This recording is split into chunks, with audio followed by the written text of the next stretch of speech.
Sooner Nation, Thunder Nation, we are back. This is the Just Okay Sports Podcast. That is Just Oklahoma Sports Podcast. I want to reveal just Daryl, and look, we have live with us in studio, aka a kid's playroom upstairs in my house. Yeah, my niece and nephew's toys scattered amongst us. I'm sitting on a chair made out of plywood, I think. I don't know. So this is very well set up. Very well set up. It's an amazing studio. I'm glad you had me on set today. Yeah.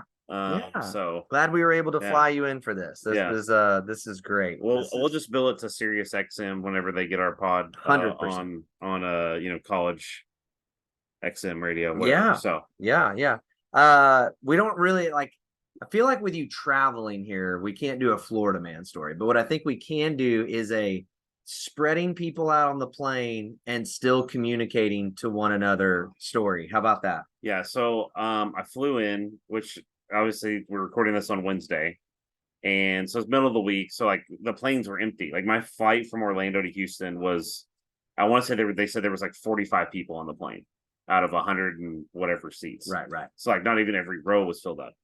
And they said that the only rule is like when you have that few people or whatever, it's like they don't want everybody at the very front of the plane or the very back of the plane because of the weight and all that. So they're like we can only have so many people in the first 10 rows and the last 10 rows. Cool. But like the whole middle section of the plane, it's like everybody could have sat across the wings, like where the wings are. And this group came on. There was about probably 10 of them. And instead of them sitting together to where they could communicate effectively with their inside voice, because I feel like I was dealing with toddlers, they decided that they were going to spread out amongst the plane and then literally stand, like as soon as the seatbelt thing came off, like the seatbelt light, they were like standing up yelling across the plane. And let me put it this way, I had noise canceling earbuds in. The engines that I was sitting right next to, the engine was right there. Right. Canceled out fine. Could just hear a slight hum. I could hear them yelling across the plane. And the stewardesses kept being like, this is like a 45 passenger flight.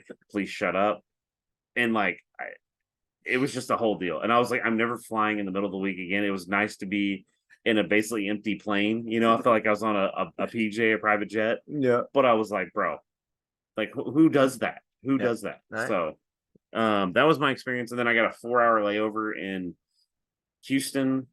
And then got to have a child sit behind me that was my seat vibrator for the entire flight from Houston to Oklahoma. So luckily that was only like an hour long. That's really kind of him. That's really great that he was it was really cool. Free back. massage chair service. So loosen the back up a little bit there. But all that to say, so we are now going to talk a little bit of more this week Oklahoma football, because there is a game upcoming and should be a much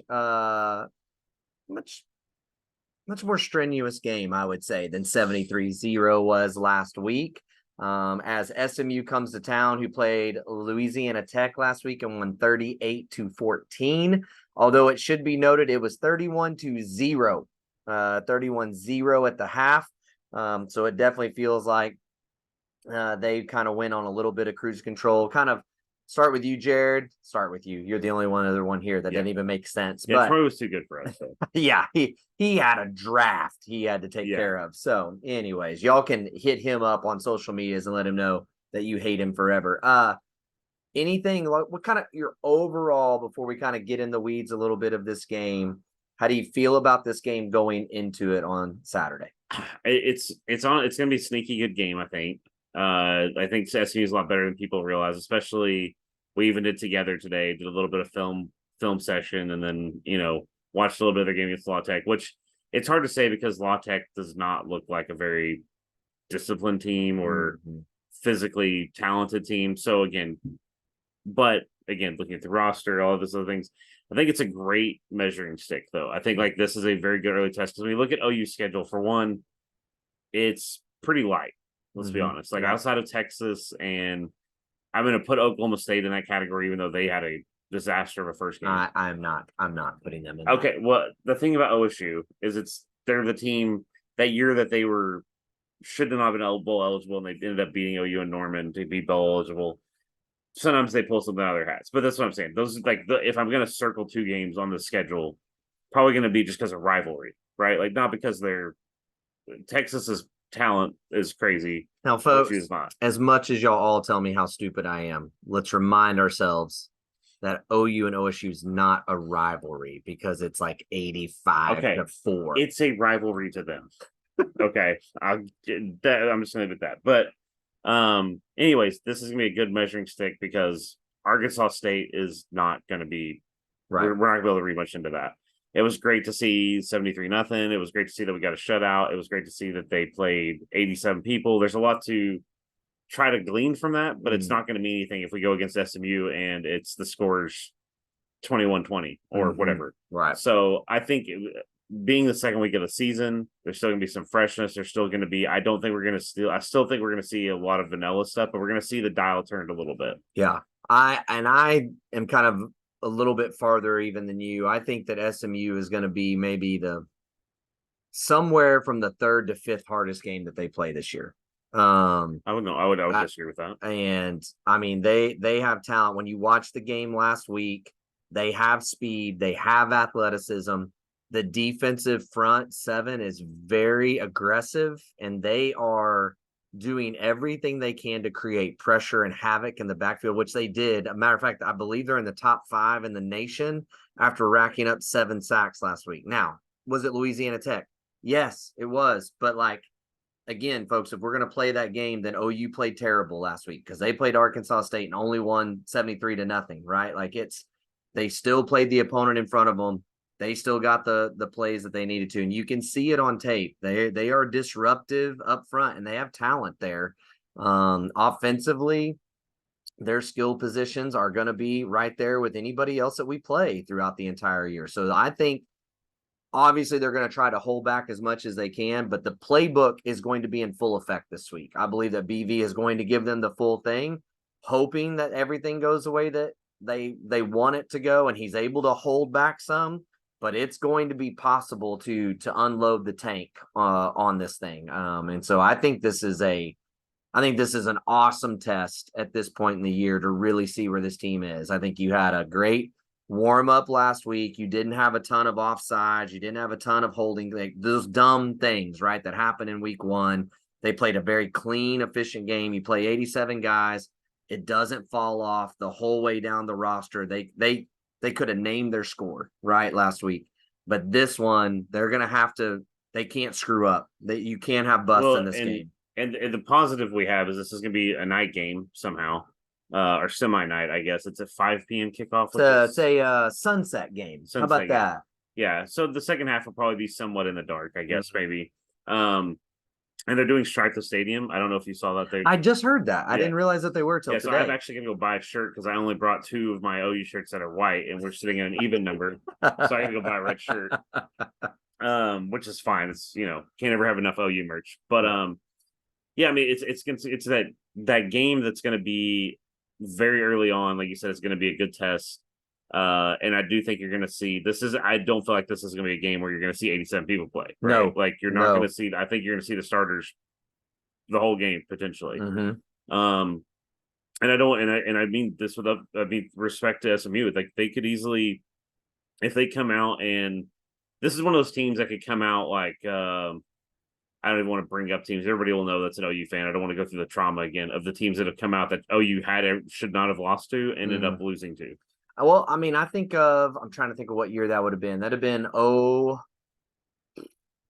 05. I believe it was 05 that TCU came to Norman with Gary Patterson kind of early on in his tenure there and beat OU in. And the only reason I remember that is I was on my anniversary. It was my anniversary. We went on a trip for that, and I actually went and found a TV to sit and watch that game and watch OU lose to TCU. But I feel like this game is very similar. Let us give you a little bit of a breakdown of the roster, and then we'll kind of go into maybe some players to watch, right?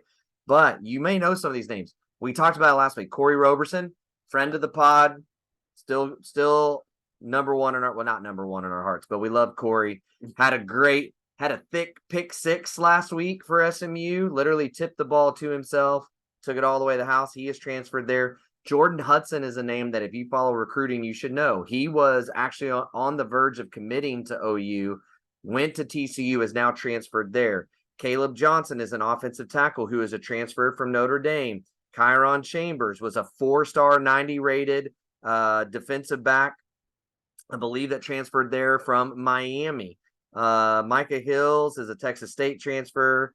You have got Ja'Kai Clark, who is a transfer from Miami, was a 3-star out of high school. You have 4-star 92 rated Romello Brinson, who also went to Miami, who is transferred there. Logan Parr is an interior offensive lineman who is a 4-star 90 rating from Texas, who is transferred into there. PJ Williams is an offensive tackle who was a 4-star 95 rating out of high school A&M commit who transferred in.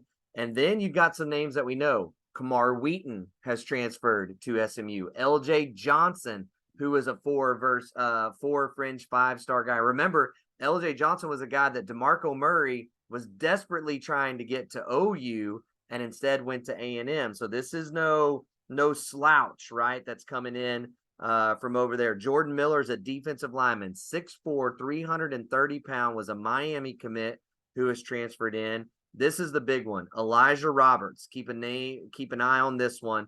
Elijah Roberts is a edge, 6'4", 267, was a 4-star Miami commit transfer over. And then Jalen Knighton is the last one. Was a guy who played a lot at running back last week, 93 rating out of high school, 4-star. I mean, you start going to 4-star, 93, 94. I mean, and this is like the year of the coming out of the transfer teams. Like you have Colorado, obviously, that we talked about in the last pod. Even Texas State. I didn't realize Texas State was in the same boat, that they had a lot of guys from major Power 5 programs, and things like that. These teams can sneak up on you because, like, you look at that roster, and it's like if you started listing that name off and you were just going up pure recruiting ranking, you'd be like, this is a top 25 team. Yeah. So we'll see how it plays out. I mean, I do think I still feel, I know we're gonna get this a little bit, but I still feel you should win. But like you said, this is not gonna be a cakewalk. This is not the it's not gonna be 73-0, like you said. So no. Absolutely not. So just some highlights from last week. LJ Johnson, the guy that we mentioned from A&M, the transfer, had 14 carries for 128 yards last week. So that kind of shows you what they've got. The Jalen Knighton kid played a lot at running back as well. They used him early and often. And he probably had, in that quarter and a half or so that you and I watched together, he had about 2 or 3 runs where it's kind of a shoestring, swipe the foot, knock him down. But if he keeps his feet, he's to the house. I mean, and I will say that about Knighton. Of him and LJ, Knighton's the one that kind of worries me, because if he gets a crease and somebody doesn't hit that run fit well in BV's system, he will take it to the house, and it's going to quiet that stadium quickly. And again, like I'm gonna get your take on this, because I feel like watching the film that we did watch, this is going to be. I'm much more worried about their run game than in their pass game. The quarterback looks decent, but he didn't look phenomenal. He didn't look like, there was a lot of passes that I saw him miss. But it's like I said, these guys, like you said, they've got some running backs on that roster that we saw, like I said, that it's like a shoestring. If they don't do that, then there's no way that they're stopping them from going to the house. Yeah, I mean, I thought their quarterback played under control. I felt like he played in command of the system, but I would agree. I would say it this way.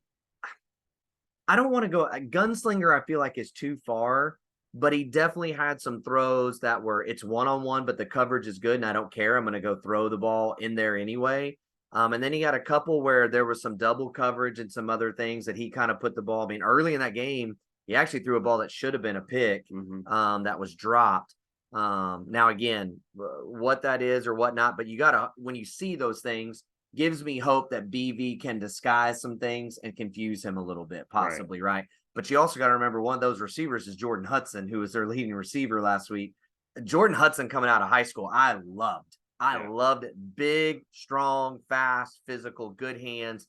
He's going to be a test for the defensive backfield. No doubt about it. I mean, I'm not trying to dismiss their passing game. I just think their run game is going to be the much more formidable thing to watch for. And you and I both complimented on, and again, not trying to pile on, but I'm just saying, we talked about a little bit in our review. You saw flashes of guys, right? Pancaking, knocking back, doing that.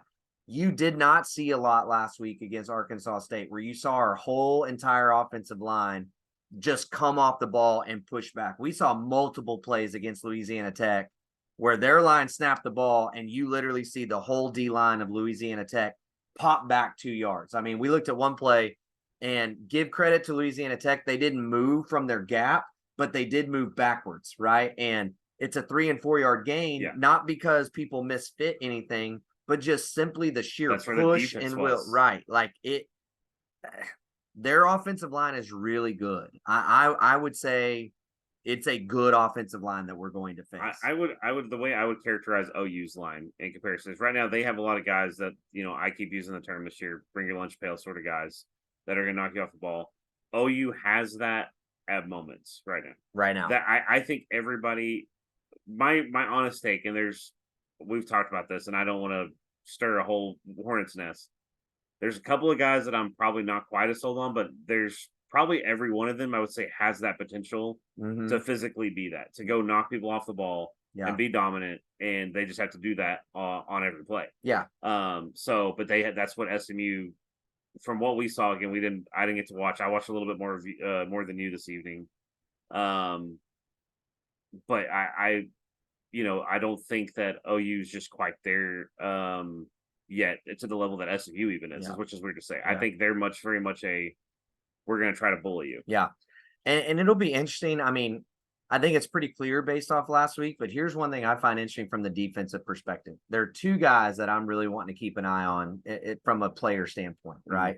One is going to be Gentry Williams, right? Because I do believe that Jordan Hudson is legitimately very talented. And I am curious if they're going to set up some scenarios where they try to get a one-on-one with Gentry just because he's a sophomore.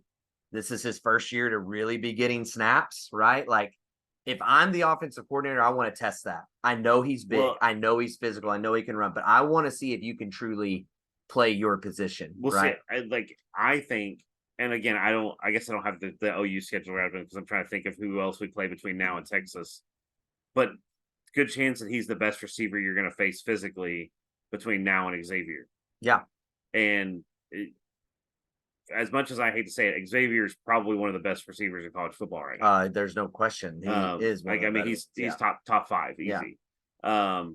And so to be able to see Jordan Hudson, I don't think it's that level personally, obviously yet, but he's going to be the best. He's going to be the best benchmark you're going to be able to see between now and then. So, I mean, like you said, I think physically, like it's the same that we've been talking about. Now they have athletes. SMU has these guys. It's like they're not 3 and 4 stars or 5 stars, even sometimes, because they're nice people. Like they're physically talented. Right. So we're going to actually see some athletes. That's something that Arkansas State didn't have. Yeah. And a lot of teams are going to play between now. Like I said, everybody needs to start circling Texas. Yeah. If this is going to be a team that's going to make a run at something special or even a Big 12 title, to be honest with you right now, the 3 teams that we've talked about is Texas and Kansas State and OU are the ones that right now look the most formidable in the Big 12. I guess you could throw UCF in there. I'm not going to because I think there's some teams that have the potential, but yes, those teams are at the top. So I think that's the one guy I'm looking at. The second guy for me that I'm going to be watching on the defensive end is Jaren Kanak. Yep. Because of the run game. Look, he showed some great flashes last week, but again, I'd say that same thing. He showed some flashes where you go, I see why they love him. He also had some moments where he still looked a little unsteady, a little unsure, a little slow to react. And again, we talked about this on the pod the other day. There were still a bunch of plays where you see Danny Stutzman and Jaren Kanak in the same gap. And usually as the ball flows to a certain area, the one linebacker has a certain gap, right? And then the other guy's taking a different area or a different angle, however you want to say that. And honestly, usually the setup is one linebacker's job is to kind of plug and cause something to spill one way or the other. And then the other linebacker's going there. And you saw too much of them in the same area. I don't know who was wrong. It could have been Danny Stutzman. Right. And I'm just going to go ahead and say, based off just experience level of being in the game and all those things, I'm going to go ahead and say that Jaren Kanak was probably in the wrong more so. Now, the thing that's fascinating there is the other 2 guys that we thought played well at linebacker was Kobe McKenzie and Kip Lewis. Mm-hmm. I think Kip fits this game a little bit just because of the speed, and he seems to be in the right spot all the time. from a run game standpoint, I like Kobe better. But if they do open it up and throw with the athletes they have, I think there's still some question marks about how well he does drops and gets to Well, and, space. and I think that's why, like, my guy to watch is Danny Stutzman because, last year he had a really bad problem at times of running past, basically running through the hole or over pursuing it. Yeah. And I actually saw that a couple of times during the Arkansas State game. Now, again, it's Arkansas State, so it is what it is. But again, it's like you don't want to see those sorts of things. So Danny Stutzman's definitely a guy I'm going to circle. And to me, it's still, when you look at BV's defenses throughout history, Danny Stutzman should be the guy that's the quarterback of the defense. Like he should be the linchpin. So I've definitely got him circled. And then I honestly, like, again, we've talked about this a little bit, and Peyton Bowen. I think Peyton Bowen's going to see a lot of playing time. And I think he's a guy I feel like this could be a game where he makes the statement that, like, I know I'm a freshman, but I should play. That's what I'm hoping. That's my sunshine pick of circling somebody on the roster. I like it.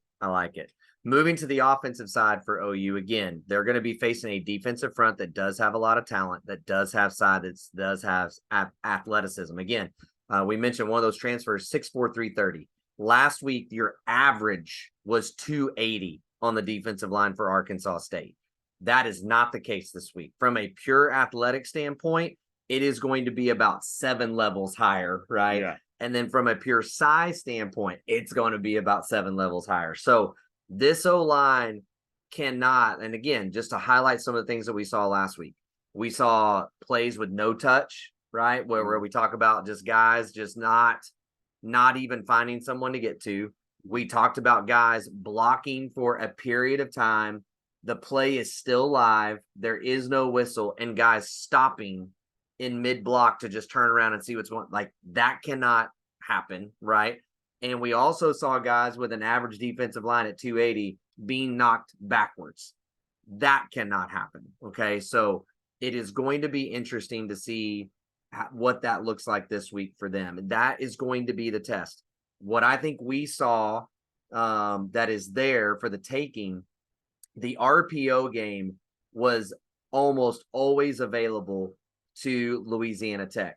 Their quarterback was not the most accurate, and their receivers didn't necessarily get tons of separation, but the RPO game was there pretty consistently through that game if they wanted it. And we watched a couple of plays where there was times that he pulled the ball way too early. So on zone reads, and even there was even an RPO that I was watching. I think it was in the second quarter, and like he basically it's an RPO, but like he literally is trying to throw the ball to his receiver before like the running, like he didn't even like hardly fake it, right? Like, and so I don't know that La Tech's quarterback was that great, but yeah, I mean, you're gonna have to watch for those sorts of things, and I think, like you said, honestly, it's like when you look at this team, when you look at this OU team right now, based again off a small sample size, the skill positions look fine.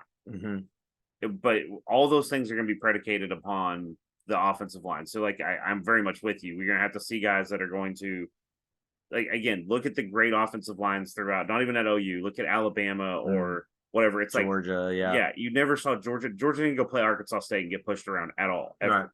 Right. Like, they could probably put their 4th string in. They're still going to bully everybody. Yeah.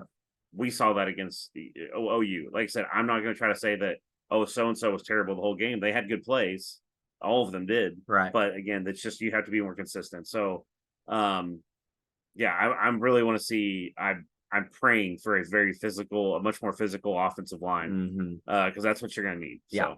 Yeah, I think you need that. And then with that, with the RPO game, and again, I thought he did great last week, but Dylan Gabriel has to be able to throw over the middle to the slant route, to the quick crossers, on target and on time, right? And for me, I'm going to continue to say he needs to do it without trying to throw 105-mile-an-hour fastball. Trust your accuracy, trust your receiver, put the ball where it needs to be, and let it go. Because when he tries to throw that hardcore fastball, is when he sails it and it goes way over the head, and you're going to be opening yourself up to an opportunity for an interception, tip ball, those kinds of things. And so, but if Dillon Gabriel can start consistently hitting that RPO, that's going to help open the run game for you some more. It's going to help open some of those outside things that they like to do. That'll be very, very, very interesting to see what they do there. Yeah, I mean, I think the game's going to hinge a lot on Dillon Gabriel's play. Yeah. I mean, that's an obvious statement to make, but like you said, there's going to be, I think, like I kind of alluded to earlier, you're going to see that dial on the creativity and all that, I think, go up a little bit. I still don't think you're going to play your whole hand. Hopefully we don't have to. Right. But again, like, you're going to see, last week was vanilla. Last week was a scrimmage, right? So this week you're going to see a little bit more. And like I said, we need to see Dillon start making those reads at a little bit more complex of a game plan, a little bit more complex of a play call. Because like I said, they have dudes, like, that's what I was even looking. I, went back and was looking at stats from last game, and it's like, again, the skill positions are fine. Like, you have Nick Anderson even had, I mean, Jaden Gibson, like how many people have we seen that haven't really been able to get their really show out yet at OU, and they had really good plays, and they had really good, they showed they have that potential. So he's got that, but Dillon's got to be the one that's going to feed that. Right. Yeah. I mean, absolutely. That's going to be there. The other thing that I think will be interesting to watch for me, again, if I was game planning for this defense, right? I do think there's a potential. I'm very interested to see if Gavin Sawchuk will play this game, because I believe the draw game and the screen game will be there for this because of how aggressive that front is. And that's why the RPO game was there so much. When they see run, they're coming, right? And the defensive line is almost always constantly firing off and coming. We saw the one play where it was a screen. There's space for days. The quarterback gets antsy and ends up throwing the ball right at the feet of the running back before he's even turned his head around to look. But if he can pause and throw that ball, it's going for a major chunk yardage because they are just pinning their ears and coming for the quarterback every time. I think it'll be really interesting to see if he can be healthy and back. And then again, I thought Barnes showed some burst as well last week, so I think he could be helpful in that area. But I think that's another area of this game that's a potential that they can attack. So what about you? Is there anybody else that you're watching offensively? Well, I mean, I've got one that I think, especially after we watch some film on SMU, I'm going to be circling pretty much all the tight ends. Especially Stogner, just because Stogner didn't have a catch last game. Right. He was very involved in blocking and all that. But I think with what we saw on film about SMU, with little we did get to see, there's that opportunity that you could feed, like you could slide a tight end back in behind the linebackers. That's a really good call. There's a lot of open field there. Guys like Stogner have shown that they can make plays. So Stogner's really a guy that I'm going to be watching out for. But even it's like, maybe we're wrong about Blake Smith. Maybe there's something there because, like, I mean, he made a play. He got a catch. Yeah. So, I don't want to write him off. He made a club catch in the spring game. I mean, the guy's shown he can catch the ball, right, and get open. Well, and even like, I've even said Cade McIntyre's a guy that needs to add weight, but it's like, maybe right now it's like, really, when I went back and watched his play, it's like he moves more like a receiver right now because he's the size of a receiver. Right. Like I said, the whole tight end room, I'm anxious to see if they're going to his hands fractured, then that's going to kind of limit him out. Well, but just the tight ends as a whole, right? Yeah. I want to see if they draw up a little something where they feed somebody back behind, because that's the thing, is they are very aggressive, but that leaves a lot of times the center of the field open. So I'd love to see them exploit that. So, I mean, the whole tight end room, and then, like you said, I want to see the running backs. Like, I feel like this is going to be a game where you're really going to have to start showing that you can, like, again, it goes back to the offensive line, but you're going to have to run the ball and run the ball hard all day. And that's what you will. Yeah. And you're going to have to give those body blows if you're going to want to win this game and win it big to where you control it. Yeah. So yeah, that's the two big groups to me. But I think, like I said, it's the defense is, I think SMU's defense is their biggest strength. Oh, wow. Yeah. I think that's fair. I mean, I think it's a very balanced football team for sure. And one thing that as I'm looking back through my notes here, to go back to the defensive end, it will be interesting to see how they do, because we know this, right? BV tends to be such a perfectionist that he wants to see what's coming, make the call, yada, yada. they ran as fast or faster than OU did in true. this game last week. Their pace of play is very fast. BV cannot be signaling stuff in at the final second and causing chaos. Like he has talked a lot about efficiency, getting the call in the game, trusting the guys to make the adjustments that they need to make is going to be at a premium. And then I would also say those guys have got to get off the field, because with that pace, it makes it hard to substitute, which means if they're out there for these super long paper cut drives like we were last year, they are going to be exhausted by the end of the game. Now, I know we could sub the next go round, but let's be honest, if it's 7-7, he's not going to want to pull Danny Stutzman out of that game, right? He's going to want to keep playing. He's not going to want to do. Now, maybe this year he'll change that philosophy, but like, I mean, I'm just speaking for me. Well, I'm not going to want to take my best players off the field if I feel like a game's in flux, right? Yeah, so it's who do you want on the field when the game counts? And to the flip side of that, on the offensive side, I do want to see if it's a closer game. Mm-hmm. I want to see us have better clock management. Mm-hmm. I want us to have better game management as a whole. I don't want to see us go out and run fast and do 3 pass plays and then have to hand the ball back over to to SMU with only running 12 seconds off the clock or whatever, because that's something we really didn't test against Arkansas. Like, and people are like, "Well, we had better game management." It's like, you should have. You were up 73-0. You know that you're running the ball, right? So I am interested to see that, because I do think this is gonna be a closer game. Yeah, I think so as well. All right, you got a prediction for the game in Norman. You'll be there live from Florida. We will be there. What do you think the score shall be this week? So I went Sunshine last week. I'm gonna go Sunshine this week. I'm gonna say not as Sunshine. Not as Sunshine. I'm gonna go. By the way, do you want to know the spread? What is the spread? 15.5 OU. 15.5 OU. Okay, I'll take the spread. I'm gonna go 38-13. Wow. You're I see what you're doing here. You're defending your 14 points per game prediction prior to the year, which is not gonna happen. But okay.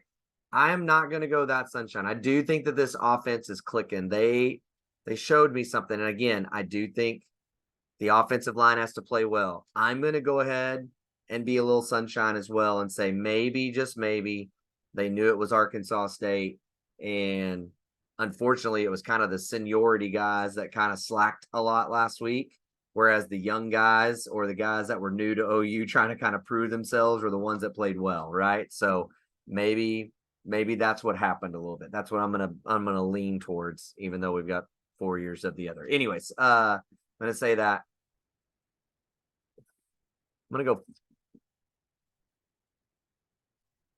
48.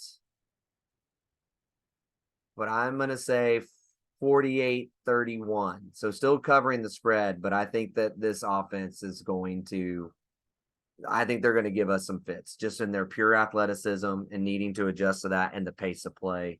I think that they put some points. I actually think that this game is maybe like a 21-20, 21-21 at half. I could see it being that. And then the second half, they make some adjustments, get things going and try to open up. That's my wishful thinking of this. But again, this is also a game that I circled when we crossovered with Budberry Bob and Beer podcast.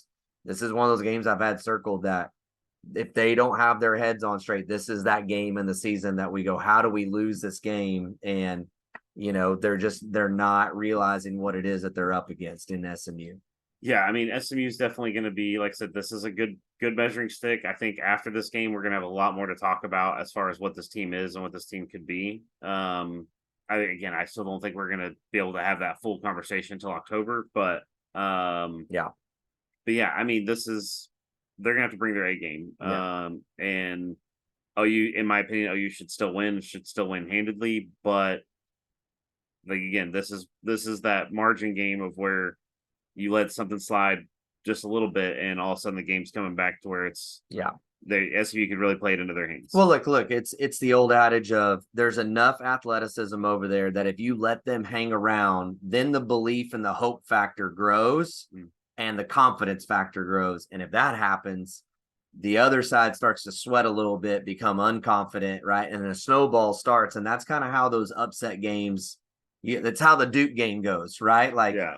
Clemson obviously moved the ball up and down the field, but then a few fumbles, Well, and then just a few things, and all of a sudden Duke now is going, "Hey, we can do this," and that's it. It's one of those things too. Like when you look at it, it's what's funny is I saw the people trying to roast Garrett Riley because Lincoln's his brother, whatever.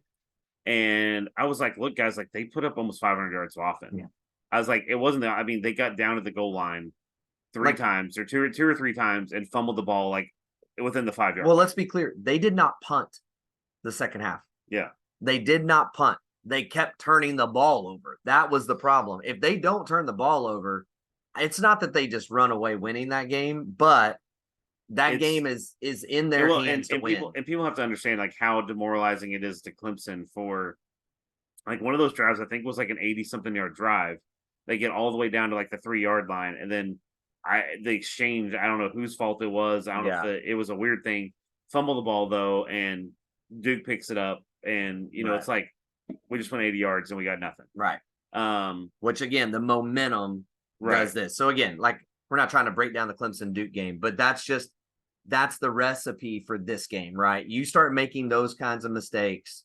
Now all of a sudden you got to, like last year, you throw a ball to Jaden Gibson when he's wide open and he just puts it on the turf because he doesn't want to watch it all the way in his hands. Well, now a 3rd and 8 that should be going for a touchdown goes in the dirt. Well, the other team now gets to go, hey, we got to stop. Like we're good to go. That's how the snowball builds and you're in trouble. And this is the kind of game that this is not one where you can screw up a whole bunch and it's just going to be okay. It's the margin thing. I'm saying like you have a much slimmer margin for error in this game. Absolutely. And so I mean it's going to be. I think it's going to be a great game. It's stripe the stadium. Mm-hmm. So apparently we'll have to go buy a shirt tomorrow. But and I'm actually excited. Yeah. Because I haven't been since they put the new lights in. So hopefully it gets dark enough that I can see the new light shows and just see the new atmosphere. I think I've been to one game since they've done the outside the spring game. Uh-huh. I think I've been to one game since they redid the stadium. Yeah. So I'm excited for that. But like it's gonna be a good time. And I'm very interested to see just like I said, this is gonna be again the one thing that we didn't touch on too much is the mentality of this team. Yeah. Are they gonna have that mentality? Because we saw under Lincoln where there was times where it's like they felt like they had that name written across the front of their jersey or whatever, or I'm a 5-star or a 4-star. So I can dominate these guys, and it was a lot closer game than it should have been. Right. I want to see BV change that culture of, I don't care, we're going to go dominate. Yeah. So he keeps saying how you do anything is how you do everything, right? Yeah. And we need to see that this week. Really quickly before we wrap up, there's another game this week. There's an Alabama-Texas game for week 2. Yeah. What are you thinking there? Oh man, I keep going back and forth. So like obviously Texas did not look that great against Rice. Right.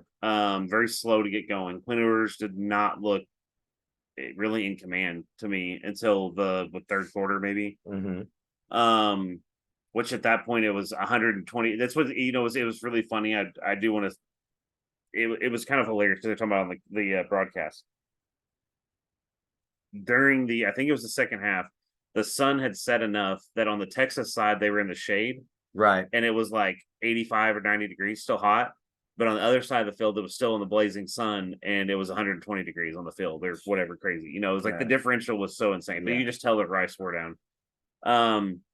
But it's like, this is one of those weird games for Texas where it's like, I hope this isn't true. I hope they get blown. I hope they get run out of the stadium. But I feel like it's one of those games where like they get up for this game and then they end up, they catch Alabama being the confident ones and they shock them. But honestly, I feel like it's going to be the former. I think it's going to be, I forget the Alabama quarterback's name just slipped my mind. Basically, Jalen Hurts 2.0.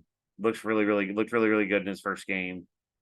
And just, I think Saban's getting back to some of his old ways. Maybe I'm hoping for them. So I hope that they just absolutely dominate them. So that's how I'm feeling. I think it's going to be, I'm giving a score prediction. I'll go 45, 45-20. Wow. Okay. All right. I think it's going to be a low scoring affair. Okay. Personally, I think that Quinn Ewers is a little overhyped. I think they kept it very vanilla last week, like everybody else. And I think Alabama did the exact same. They weren't trying to put anything out there, but you got to play in Tuscaloosa. That environment's going to be insane. Mm. All those things. But I'm going to give this prediction. It is going to be a very tight ball game in which Malik Murphy makes an appearance to try to give a little bump to the Texas offense. It is to no avail. It is going to be a defensive war because Nick Saban is going to scheme like crazy to shut this game down. There is no overlooking this because Alabama's been disrespected by being picked fourth in the country or whatever it is right now. But I think this game is going to be like a 21-18 final game. Very tight, very close, but a defensive struggle till late in the game. And Quinn Ewers gives up his They'll job just to put Malik Arch Manning Murphy. again. It'll be fine. That could, yeah, it could, but let's be real. He's not that good. So they're going with Malik. Yeah. And Malik looked legit in their spring game. And I do think he'll give Alabama some fits with his legs and his arm and yeah, move some I things think it's around. going to be. It could be very well be a good game. I hope it's in a way. I hope it's a good game. But yeah, I mean, it's going to be. It's exciting. Like we're actually getting this year in college football. We're getting some really like week one was really good. Yeah. Like usually week one's like there's one good game or one decent game and there's a bunch of like crap. Yeah. And this year it's like there was 5 or 6 really good matchups, and this week is going to be the same. So, I'm really excited. And real quick before we wrap up, I did watch. You didn't get to watch it yet. I got to watch the All Access. Yes. So I thought it was really cool. BV. I like all those that I watched. Like I felt like the first two. Like the first one was kind of like, whatever. Yeah. Second one was a little bit better. This one I really liked. It was Emmett Jones and Harrington. Justin Harrington. Basically, it was mostly them. BV gave a very long speech through part of it. But it's like, dude, like that team loves Justin Harrington. Mm-hmm. Like that dude's like, I'm cheering for him. I mean, I was always cheering for him, but like now it's like you can just see a kid that like matured so much in a short amount of time. And like I said, Emmett Jones is that dude, man. Like you could just tell, like the vibe I got from like they opened the episode I believe with him doing like a receiver meeting with receivers and all that, and like when they rap, like you can tell it's like the amount of respect they already have for him, because I think people forget like he's still new here. Yeah, he came here in the spring or whatever, and it's like, dude, those guys are already like, even like Drake and all them were like Drake's a senior dude. right. Drake could easily be like, yo, dude, like I'm a senior, I'm gonna do my thing, whatever. And Drake was like, yo, coach, thanks, appreciate it. You know what I mean? Like was very going out of his way to show praise to him. So it's like I'm really digging the All Access. I'm really cheering for Justin Harrington. Even probably more so than I was, but it's like the one thing I took away from it is BV is he's that guy that's I think he's getting that mentality of having like a whole world, like a whole view of the whole field sort of thing. It was very, very let's say calculated isn't the right word, but he was very precise in how he worded his things when he was talking about Justin and those sorts of things. So if you're ever not watching that, go check it out. It's pretty cool. I think it's awesome that they're doing that. Cool. Very, very cool.